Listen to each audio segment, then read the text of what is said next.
Cases पे investigation कसूर ने इस अफसोसनाक वाक़े के हवाले से 7 न्यूज़ से खुसूसी गुफ्तगू की, तफसीलात बताई। उनका इस हवाले से क्या कहना था, आइए जानते हैं।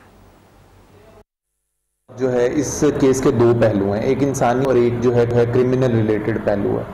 सबसे पहले मैं कमेंट करना चाहूँगा इंसानी पहलू पे कि हमारी एज ए सोसाइटी जो है हम इतना बेहिसी का शिकार हो गए हैं कि जो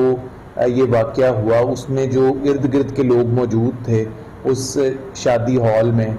उन्होंने कितना जो है इंसानियत की हमदर्दी में जो एक्शन लेना उन्हें चाहिए था या जिस तरह उन्हें बिहेव करना चाहिए था वो उन्होंने नहीं किया।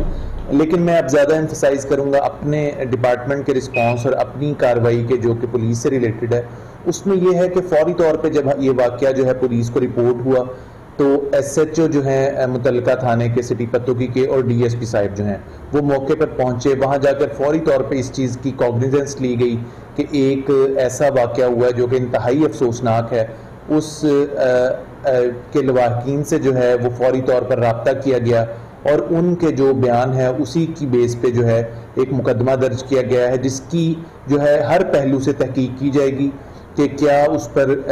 तशद्दुद का जो है वो आंसर किस लेवल तक है। ऑब्वियसली इस बारे में जो फाइनल राय है वो हमारा जो है मेडिकल बोर्ड जो है डॉक्टर साहिबान देंगे। अभी तक हमारे सामने जो है ज़ाहरी तौर पे कोई ऐसी ग्लेरिंग तशद्दुद वाली चीज़ जो है वो सामने नहीं आई, लेकिन मेरा उस पर ओपिनियन फाइनल देना जो है वो मैं उसका इख्तियार नहीं रखता। तो जिस तरह मेडिकल बोर्ड की ओपिनियन इस सानहे के बारे में आएगी उस लिहाज से केस को आगे बढ़ाया जाएगा और